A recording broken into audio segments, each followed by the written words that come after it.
Think about the last time a year felt long, really long, stretched out, full of things you could actually remember happening one by one. If you are over 30, you probably have to go back to childhood to find it. Because at some point, time stopped feeling like something you moved through and started feeling like something that was moving without you. A week disappears. A month is gone. You look up and realize it is somehow already the end of the year again, and you have no idea where any of it went. This is not your imagination. It is not stress. It is not being busy. Scientists have been studying this exact phenomenon for over a century, and what they found is genuinely unsettling. Because the reason time speeds up as you age has nothing to do with how old you are. It has everything to do with what your brain decides is worth remembering. And once you understand the mechanism, you will never think about your daily routine the same way again. In 1890, the philosopher and psychologist William James wrote that the same space of time seems shorter as we grow older. He noticed it. He named it. But he could not explain it. For most of the next century, neither could anyone else.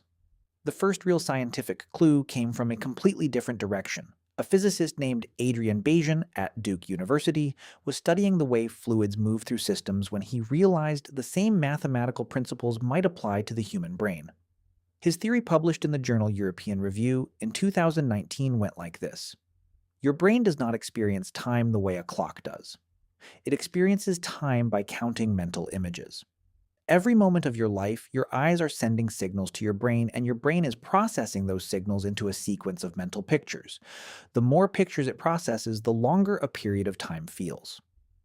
When you are young, your brain is processing an enormous number of mental images per unit of time. Everything is new. Every face, every street, every smell, every sound requires your brain to work hard to make sense of it. That effort produces a rich, dense sequence of mental pictures, and when you look back on that period of time, it feels long because there is so much in it. But as you age, something changes. Your neural pathways get longer and more complex. The electrical signals traveling through your brain have to cover greater distances. And as a result, your brain processes fewer mental images in the same amount of clock time. Think of it like a film. If a camera shoots 60 frames per second and you play it back at normal speed, it looks like slow motion because there is so much information. If a camera shoots 10 frames per second and you play it back at normal speed, it looks like it is rushing forward because the information is sparse. Your brain as a child was shooting at 60 frames per second. Your brain as an adult is shooting far fewer. The clock has not changed. Your brain's ability to fill time with images has. But Bajan's theory only tells half the story. The other half comes from memory. Cindy Lustig, a professor of psychology at the University of Michigan, points out that memory and time perception are inseparable.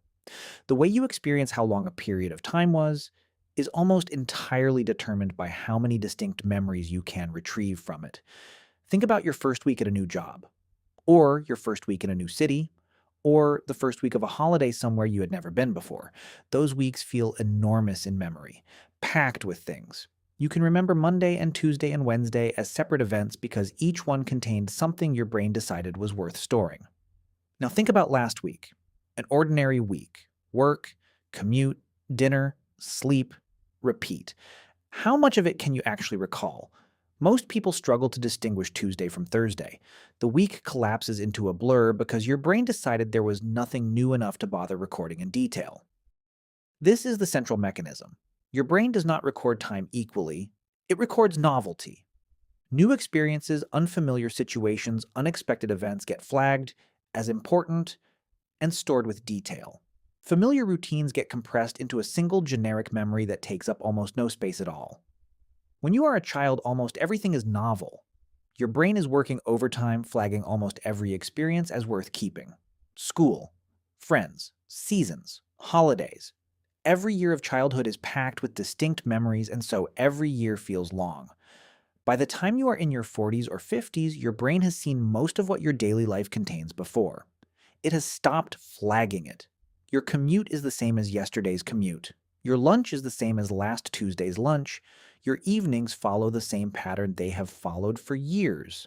Your brain records almost none of it in detail. And when you look back at the year, the memory log is thin, so the year feels short.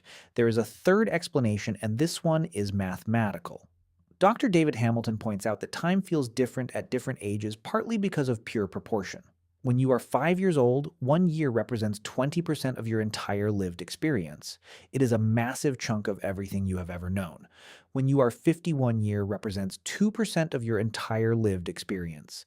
It is barely a rounding error.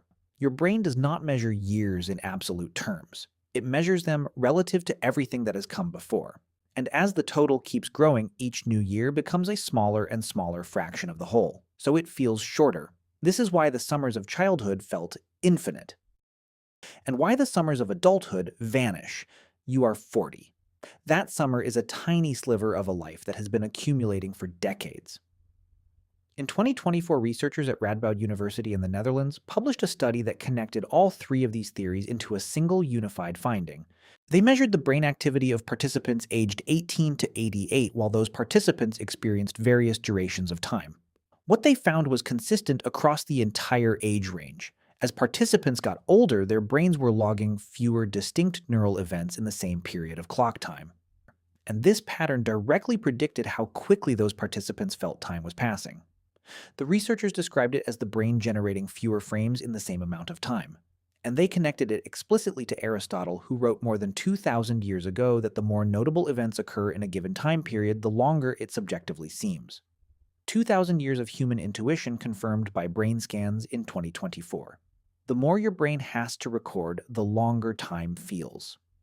So here is the question that follows from all of this. Can you do anything about it? The answer from every researcher who has studied this is yes. But the answer is not what most people expect. The obvious instinct is to try to slow down, to be more present, to meditate. And mindfulness practices do help because they increase the amount of information your brain processes moment to moment. But the most powerful intervention is also the simplest: novelty. New experiences force your brain to pay attention. They generate new memories. They create distinct days that your brain can actually tell apart when you look back on them. Travel to somewhere unfamiliar, learn a skill you have never tried, walk a different route to work, eat at a restaurant you have never visited. Have a conversation with someone whose life is completely different from yours. None of these things slow clock time, but they fill memory time. And memory time is the only time that actually matters because it is the only one you will ever be able to look back on. The people who report that their years feel fullest are not the people who were the most productive. They are the people who encountered the most that was new. The researchers at Radboud University put it simply: learning new things, traveling, and engaging in novel activities may help make time feel more expansive in retrospect. William James noticed it in 1890. Adrian Bajan mapped the physics of it in 2019. Radboud University measured it in the brain in 2024. The same space of time seems shorter as we grow older. Not because time is actually moving faster, but because your brain has stopped paying attention. And the only way to make time feel long again is to give your brain something worth remembering. If you enjoyed this video, subscribe for more and drop your suggestions for the next video in the comments below.